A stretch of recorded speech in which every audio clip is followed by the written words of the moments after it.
Hello friend, welcome to our YouTube channel.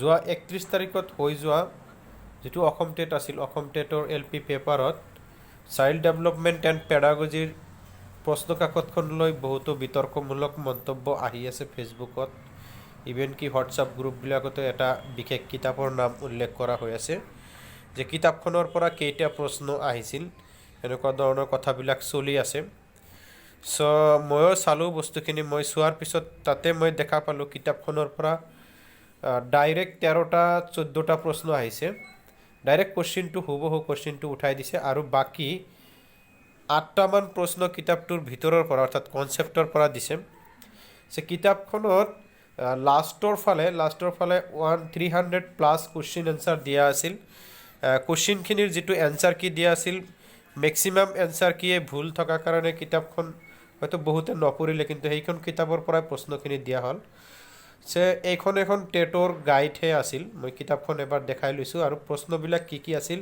আৰু সেই কিতাপখনৰ ভিতৰত কি কনসেপ্ট আছে সেই কনসেপ্টবিলাক মই দেখাই দিম সো মই প্ৰথমত কিতাপখন দেখাই লৈছো কিতাপখন হ'ল জিবিডিৰ গাইড আছিল কিতাপখন জিবিডিৰ আছিল সো এইখন আছিল কিতাপখন শিশু বিকাশ আৰু শিক্ষণ বিজ্ঞান এটো টেট অসম সি টেট আৰু বিভিন্ন এছ টেটৰ বাবে উপযোগী বুলি লিখা আছে পৰিকল্পনা আছিল মনোজ জয়নৰ জিবিডিৰ সম্বোধনা আছিল এটো সো যিয়ে নহওক এইখন কিতাপৰ পৰা প্ৰশ্নখিনি আহিছে মই দেখাই আছো আপোনালোকক কি প্ৰশ্ন আহিছিল প্ৰশ্নখিনিৰ লগতে ইয়াৰ এনসাৰটো মই জনাবলৈ মানে সাম কি কনসেপ্ট মই পাইছো আপোনালোকে যদি পাই কিতাপখন পঢ়ি চালে আপোনালোকে গম পাই যাব সে ইয়াতে ফাৰ্স্ট যেটো প্ৰশ্ন আছিল মই পোৱা মতে যে জ্ঞানৰ আটাইতকৈ সৰল এককটো হৈছে এই প্ৰশ্নটো কিতাপখনত তাতে যেটো 300 প্লাস কোশ্চিন আছে তাতে দুবাৰ মান দিয়া আছে সো তেওঁলোকে এনসাৰটো তাতে চেতনা বুলি দিয়া আছে চেতনা বুলি কৈছে আৰু এবাৰ চেতনা বুলি কৈছে আৰু এবাৰ ধাৰণা বুলি কৈছে দুবাৰ দিয়া আছে কোশ্চিনটো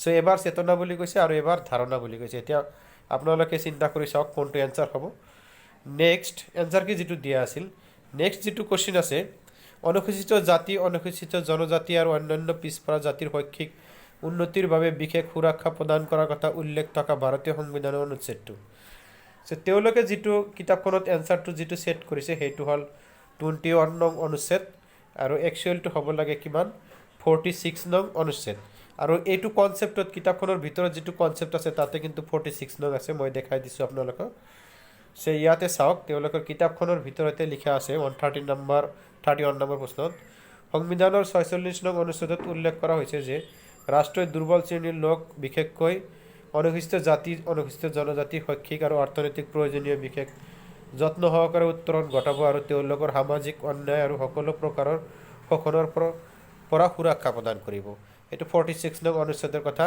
কিতাপখনৰ ভিতৰতে উল্লেখ আছে কিন্তু তেওঁলোকে এনসাৰটো কিতাপখনৰ এনসাৰটো সেট কৰিছে 21 নং অনুচ্ছেদ বুলি এবাৰ নেক্সট এটা প্ৰশ্ন চাম নেক্সট প্ৰশ্নটো হল এজন প্ৰভাৱশালী যোগাযোগকাৰী হ'বলৈ শিক্ষকে ড্যাশ কৰা উচিত সো তেওঁলোকে এটোৰ এনসাৰ তাতে সেট কৰিছে যি পাঠদান কৰে তাৰ অৰ্থ বিচাৰি পোৱাত ছাত্ৰসকলক সহায় কৰিব লাগে আৰু বাকি কেইটা অপচন সব একদম হুবহু অপচনবিলাক একে আছে মানে সিৰিয়ালি হেনেকুৱাকৈ লিখিছে ইয়াতে যেনেকুৱাকৈ ক খ গ ঘ আছে কিন্তু আমাৰ পৰীক্ষা পেপাৰত আছিল এ বি সি ডি বুলি আছিল একেবাৰে অলপ অপচনবিলাক ইফাল সিফাল কৰা নাই যে যিয়ে নহওক ছাত্ৰজনক ইয়াতে প্ৰথমটো আছে যে ছাত্ৰজনক বিষয়টো প্ৰশ্ন শুদ্ধ উত্তৰ বিচৰাত সহায় কৰিব লাগে শুদ্ধ উত্তৰ বিচৰাৰ কথা কৈছে নিৰ্দেশাত্মক আহিলাসমূহ ব্যৱহাৰ কৰিব লাগে ইয়াতে প্ৰশ্নটোত স্পষ্টকৈ লিখা আছে প্ৰভাৱশালী যোগাযোগকাৰী হ'বলৈ হলে যেতিয়া পৰীক্ষাত এটাত পাঠদানৰ মাজে মাজে প্ৰশ্ন সুধিব তেতিয়াহে প্ৰশ্ন সুধিলেহে ছাত্ৰ ছাত্ৰীয়ে আনসাৰ দিব আপুনি উত্তৰ বিচৰাত সহায় কৰিলে উত্তৰ বিচাৰি দিলে একো নহব আহিলাসমূহ ব্যৱহাৰ কৰিল আপুনি কিন্তু একো নকলে ষ্টুডেন্টে একো নকলে যোগাযোগকাৰী মানে হেতু নহব আপুনি অন সাইট হৈ যাব তাৰ পিছত অৰ্থ বিচাৰি ছাত্ৰ ছাত্ৰীসকলক সহায় কৰিলে আপুনি কৈ থাকিল তো বক্তৃতা পদ্ধতিত গুছি যাব আপুনি অৰ্থবিলাক কৈ দিলে বা কুলু এটা দি দিলে ছাত্ৰ ছাত্ৰী আপোনালোকক একো নকলে গতিকে যোগাযোগকাৰী নহব আপুনিও কৈছে আৰু ষ্টুডেন্ট আপুনি প্ৰশ্ন সুধিছে ষ্টুডেন্টে উত্তৰ দিব গতিকে আনসাৰটো এটো ডি হ'ব কিন্তু তেওঁলোকে গোৱাটো কি কৰিলে সেট কৰি দিলে নেক্সট মই এটো বিচাৰিলে সম্পূৰ্ণ কিতাপখন পঢ়িলে নিশ্চয় পোৱা যাব এটো পোৱা যাব কিতাপখনৰ ভিতৰতে নেক্সট দিলে ছাত্ৰ ছাত্ৰীক গৃহ কাৰ্য কৰিবলৈ দিয়াৰ এটা সুবিধা হল তেওঁলোকে এনচাৰটো দি দিলে সিহঁতৰ মানে কিতাপখনত এনচাৰটো দিলে যে সিহঁতৰ মাজত আত্ম অধ্যয়নৰ অভ্যাস গঢ়ি তোলাত সহায় কৰে।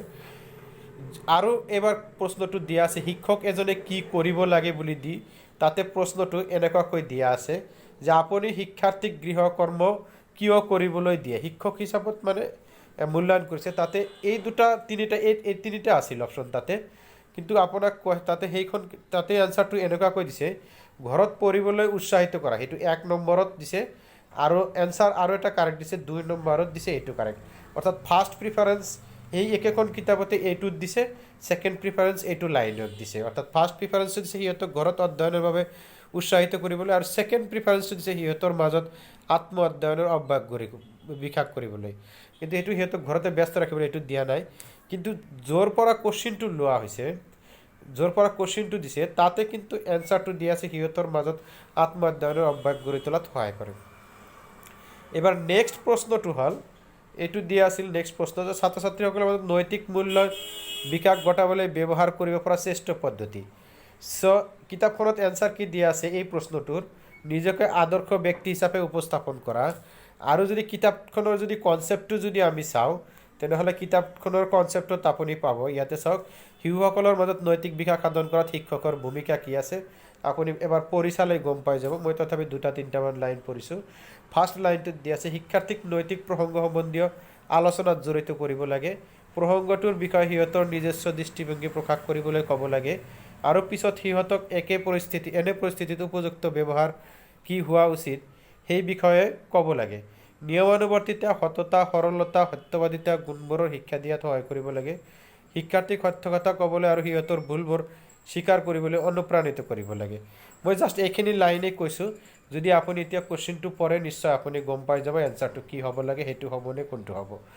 একচুৱেলি হ'ব লাগিছিল যে নৈতিক মূল্যবোধ সম্পন্ন গল্প উপস্থাপন, নৈতিক মূল্যবোধ লগত জড়িত কাম কাজ কৰিবলৈ উৎসাহ প্ৰদান কৰা, মানে উপস্থাপন আৰু উৎসাহ প্ৰদান কৰি দিলোঁ, মই মটিভেশ্যন কৰি দিলোঁ, কৰিব পাৰে নকৰিব পাৰে, কিন্তু গল্প যেতিয়া উপস্থাপন কৰিব সিহঁতৰ পৰাও শুনিব তেতিয়া কি হ'ব, ছাত্ৰ ছাত্ৰীসকলৰ নৈতিক বিকাশ ঘটিব। এনচাৰটো একচুৱেলি কি হ'ব লাগিছিল, গ নম্বৰ হ'ব লাগিছিল। কিতাপখনত দি দিলে এইটো আদৰ্শ ব্যক্তি হিচাপত। মই কিতাপখনেৰে কনচেপ্টবিলাকৰ কথা কৈছোঁ আৰু অলপ মই নিজা ব্যক্তিগত মন্তব্য দিছোঁ, নহ'বও পাৰে মোৰটো কাৰেক্ট এনচাৰ। যিয়ে নহওক, নেক্সট চাম আমি কিতাপখনত আৰু এটা প্ৰশ্ন আছিল যে শ্ৰেণীকোঠাত আচৰণগত সমস্যাৰ সৈতে মোকাবিলা কৰিবলৈ তলৰ কোনটো লক্ষ্য ব্যৱহাৰ কৰিব পৰা যায়। ইয়াতে চাওক, ইয়াতে দিছে ছাত্ৰৰ প্ৰতি ব্যক্তিতা ভাৱাপন্ন গোহাৰি, ছাত্ৰক সিহঁতৰ স্বনিয়ন্ত্ৰিত উন্নতি সাধনত সহায় কৰা, ছাত্ৰক ভুল দোষসমূহ বুজাত সহায় কৰা, ছাত্ৰক নৈতিক হোৱাত সহায় কৰা। ইয়াতে কিতাপখনত এনচাৰ কিট যিটো দিয়া আছে তাতে আছে ছাত্ৰক ভুল দোষসমূহ বুজাত সহায় কৰা, কিন্তু পৰীক্ষাত যে আহিছিল আমাৰ তাতে কিন্তু ছিংগেল কোনো অপশ্যন নাছিল। তাতে এ আছিল, বি আছিল, চি আছিল, নাইবা বি চি ডি আছিল, নাইবা চি ডি এ আছিল, নাইবা ডি চি বি আছিল, এনেকুৱা ধৰণৰ মানে অপশ্যন ওলট পলটকৈ আছিল, কোনো ছিংগেল অপশ্যন নাছিল। গতিকে এইখন কি আছিল কিতাপখনৰ এইটো মানে এনচাৰটো যিটো দি আছে এই হিচাপত আমি ক'ব পাৰোঁ যে কিতাপখন অলপ তাতে মানে এনচাৰ কিটো ভুল হৈ আছে। নেক্সট আৰু চাওঁ আমি কিতাপখনত এনচাৰ কি দিয়া আছে এইটো চাওক, তলৰ কোনটোৱে এজন শিক্ষকক মানদণ্ড সূচিত কৰাত সহায় কৰে। শিক্ষকৰ মানদণ্ড সূচিত কৰিবলৈ হ'লে ছাত্ৰ ছাত্ৰীৰ উন্নতিৰ হাৰৰ কথা কিতাপখনত দিয়া আছে, আপোনালোকে এইটো বিচাৰ বিবেচনা কৰিব। উন্নতিৰ হাৰ, পাছ ফেইলটো একচুৱেলি পেডাগজিত মই যিখিনি জানো বা মই যিখিনি পঢ়িছোঁ বা চেণ্ট্ৰেল টেটৰ যিবিলাক কনচেপ্ট আছে সেইবিলাকত চাইছোঁ, পাছ ফেইলটো টোটেলি নেগেটিভ বস্তু হয়। সেই হিচাপত কি হয় আপোনালোকে এবাৰ চাব। নেক্সট মই এইটোৰ কনচেপ্টটো মই বিচাৰি পোৱা নাই, আৰু মই যিখিনি চাইছোঁ সেইখিনিৰ মাজত পোৱা নাই। নেক্সট হ'ল ডেয়াছক প্ৰাথমিক স্তৰৰ শিক্ষকৰ প্ৰতি গুৰুত্বপূৰ্ণ গুণ হিচাপে বিবেচনা কৰা হয়। এইটো মই পোৱা নাই, কিতাপখনত দিয়া আছে ধৈৰ্য আৰু অধ্যাৱসায় বুলি দিয়া আছে। নেক্সট আমি চাম, এইটো হ'ল নিম্নোক্ত কোনটো, এইটো এটা প্ৰশ্ন আছিল, নিম্নোক্ত কোনটো কৌশল এজন শিক্ষকৰ বাবে অত্যন্ত প্ৰয়োজনীয়। উপযুক্ত বাৰ্তালাপ বুলি কিতাপখনত দিয়া আছে। নেক্সট দিয়া আছে আপোনাৰ কিতাপখনত প্ৰাথমিক স্তৰত মাতৃভাষাত শিক্ষাদান কৰাটো কিয় গুৰুত্বপূৰ্ণ, এইটো দিয়া আছে শিক্ষণৰ বাবে ছাত্ৰ ছাত্ৰীৰ উপযোগী প্ৰাকৃতিক পৰিৱেশ সৃষ্টি কৰে, এইটো দিয়া আছে। নেক্সট আমি চাম এইখন প্ৰশ্ন, এইটো চাওক, তলৰ কোনটো কোলবাৰ্গৰ নৈতিক বিকাশৰ তত্ত্বৰ স্তৰ নহয় বুলি কৈছে। এইকেইটা অপশ্যন, একেটাই অপশ্যন। ইয়াতে চাওক কোলবাৰ্গৰ নৈতিক বিকাশৰ যিকেইটা আছে স্তৰকেইটা চাই লওক এবাৰ। অনুগত্যতা বা শাস্তি, ব্যক্তিগত আৰু বিনিময়। ব্যক্তিগত আৰু বিনিময় ইয়াতে থাকিব লাগে। ব্যক্তিবাদ আৰু বিনিময়টো আছে, এইটো গুচি গ'ল। নেক্সট আমি চাম খ নম্বৰটো গুচি গ'ল, এইটো আছে।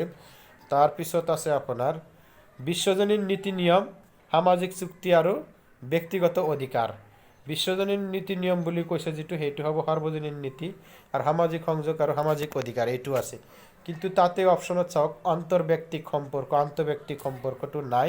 কিন্তু কিতাপখনত এনচাৰটো দিয়া আছে, ক নম্বৰটো এনচাৰ দিয়া আছে যে সামাজিক সংযোগ আৰু সামাজিক অধিকাৰ বুলি কোৱা হৈছে কিতাপখনত। মানে এনচাৰ কিটোত দিয়া আছে কিতাপখনত, কিন্তু একচুৱেলি এনচাৰ হ'ব লাগে আন্তঃব্যক্তিক সম্পৰ্কটো হ'ব লাগে। নেক্সট আমি চাম কিতাপখনৰ পৰা আৰু অহা প্ৰশ্ন। বিনেট ষ্টেনফৰ্ডৰ পুনৰীক্ষণ স্কেলক 1937 ৰূপেও জনা ডেছ স্কেলক ডেছ ৰূপেও জনা যায়। বিনেটৰ যিটো আছে এইটো টাৰ্মেল মেৰিল বুলি কৈছে যে বিনেট ষ্টেনফৰ্ডৰ পুনৰীক্ষণ স্কেলক 1937 ডেছ ৰূপেও জনা যায়। টাৰ্মেল মেৰিল পৰীক্ষা বুলি কৈছে। ইয়াতে যিখিনি মই চাইছোঁ তাতে ষ্টেনফৰ্ড বিনেট স্কেলৰ পুনৰ সংশোধিত ষ্টেনফৰ্ড বিশ্ববিদ্যালয়ত লিউইছ টাৰ্মেনে ইয়াক বিষয় কৰিছিল। সেয়েহে ইয়াক ষ্টেনফৰ্ড বিনেট স্কেল বুলি কোৱা হয়। ষ্টেনফৰ্ড বিনেট স্কেল বুলি ইয়াতে ক'তো মানে নাম নাই, ষ্টেনফৰ্ড বিনেট বুলি নাই, কিন্তু বিনেট ষ্টেনফৰ্ড পুনৰীক্ষণ স্কেলটোৱেই কৈছিল। 1937 কথা কৈছিল। কিতাপখনৰ এইখিনি কনচেপ্ট আছিল। কিন্তু 1939 ৱেছলাৰে বিনেট চিমেনৰ যিটো পৰীক্ষা কৰিছিল, সেই পৰীক্ষাৰ এক উন্নত ৰূপ বুলি কোৱা হৈছে। গতিকে আপোনালোকে এইটো অলপ বিবেচনা কৰিব কি আছিল। নেক্সট আছিল ডেছ হৈছে শিশুৰ যত্ন সম্বন্ধীয় চিকিৎসা বিজ্ঞানৰ এটা শাখা। এইটো পেডিয়াট্ৰিক্সে দিয়া আছে এনচাৰটো। নেক্সট চাওক এই কুৱেশ্যনটো কিতাপখনৰ কনচেপ্টৰ পৰা। মই এতিয়ালৈকে যিখিনি প্ৰশ্ন পালোঁ মই এবাৰ কাউণ্টিং কৰি দিছোঁ কোনকেইটা প্ৰশ্ন পালোঁ আমি এতিয়ালৈকে। কেইটা প্ৰশ্ন পালোঁ চাই লওঁ এবাৰ। তাৰপিছত কনচেপ্টৰ পৰা ভিতৰৰ পৰা এটা 93 নম্বৰ আছে ইয়াতে, এটা দুটা, তাৰপিছত আহিল আপোনাৰ তিনিটা হৈ গ'ল,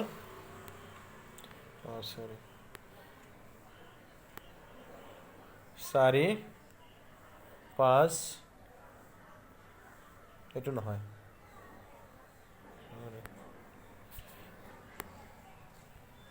6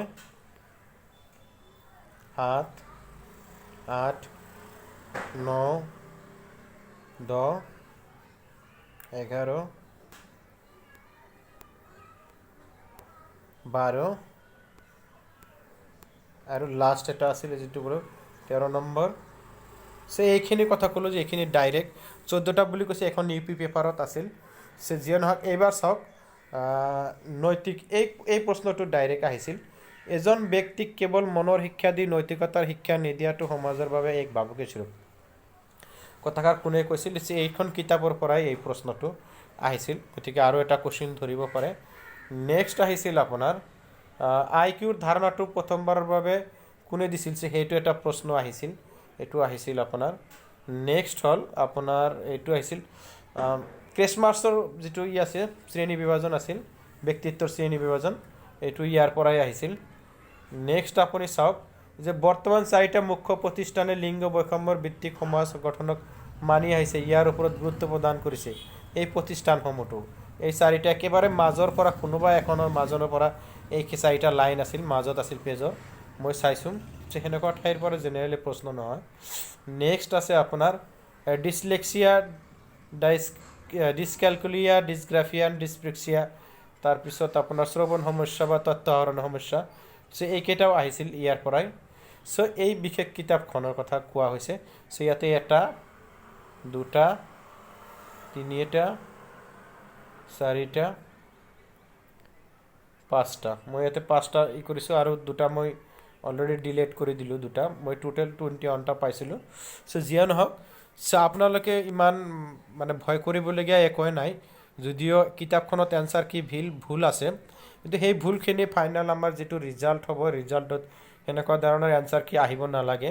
কাৰণ যিসকলে মানে যি ব্যক্তিসকলে প্ৰশ্নবিলাক প্ৰস্তুত কৰে তেখেতসকলে বিভিন্ন কথা চিন্তা চৰ্চা কৰিয়ে প্ৰশ্নবিলাক কৰে আৰু প্ৰশ্নৰ এনচাৰবিলাক নিশ্চয় তেখেতৰ চিন্তাৰ জৰিয়তে এনচাৰবিলাক ছেট কৰে আৰু যদি ডাইৰেক্ট ইয়াৰ পৰা ছেট কৰে তেনেহ'লে অলপ অসুবিধা হ'ব মানে যিসকলে ভাবিছে যে 22-23 পাব তেওঁলোকে আহি 14-15 পাব আৰু যিসকলে ভাবিছে যে 13-14 পাব তেওঁলোকেও যাই 22-23 পাব পাৰে এনেকুৱা ধৰণৰ উলট পলট হোৱাৰ এটা চান্স আছে যদিও সেনেকুৱা হয় তেনেহ'লে তো এটা চান্স আছে আপোনালোকে 2019ত যেহেতু এনচাৰ কি আৰু কোশ্চিন পেপাৰটো আপলোড কৰি দিছিল তেতিয়া আপোনালোকে গম পাই যাব কোনটো এনচাৰ কি কোনটো দিছে আৰু তাৰ লগতে আপোনালোকে পিছতো কৰিব পাৰিব ৰিজাল্ট দিয়াৰ পিছতো আপোনালোকে এটা মানে RTI কৰা বা সেনেকুৱা ধৰণৰ ক্লেইম কৰাৰ অপশ্যন হাই স্কুল টেটত দিছিল হায়াৰ ছেকেণ্ডেৰী টেটত দিছিল লাষ্ট যিখিনি আছিল সেইখিনিত দিছিল গতিকে সেই হিচাপত আপোনালোকে আগবাঢ়িব পাৰিব এতিয়া আৰু এইবিলাক বস্তুলৈ আলোচনা